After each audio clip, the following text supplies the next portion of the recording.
Генералниот секретар на Обединетите нации Антонио Гутереш го поздрави стапувањето во сила на Преспанскиот договор. Се продолжува со мерките за надворешна употреба на новото име. По испраќањето на заедничкото писмо до генералниот секретар на Обединетите нации со кој Атина и Скопје информираа дека престанува важноста на привремената спогодба од 1995 година и влегува во сила конечната спогодба од Преспа.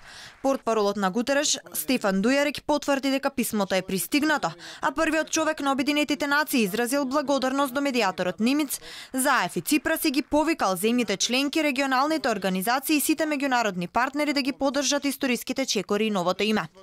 Гутереш го доби официјалното известување за стапување во сила на договорот од Преспа, со кој меѓу другото е договорено новото име Република Северна Македонија, прифатено од двете страни. Ова покажува дека дури најчувствителните прашања може да се решат со диалог и политичка волја.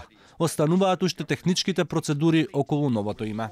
Во моментот земјата со старото име Република Македонија е признаена од 130 земји од вкупно 190 членки на Обединетите нации. Превремениот компромис кој беше направен во 1993 година под покровителство на ООН беше Македонија да биде примена во меѓународните организации со името БРМ, бивша Југословенска Република Македонија. Оттогаш преговорите меѓу двете земји поминуваа низ различни фази, без отворено покажување на преговарачките позиции. Се до 17 јуни 2018 година кога се потпиша конечната спогодба во Нивици. Во меѓувреме Европската комисија веќе се подготвува за неколку денови да започне со користење на новото име Република Северна Македонија. Се уште не е разјаснето дали ќе се користи веднаш по информирањето. Ќе се чека одлуката на колеџот на комисари или Советот за надворешни работи на ЕУ закажан за 18 февруари. Таму би можела да биде усвоена употребата на името Северна Македонија.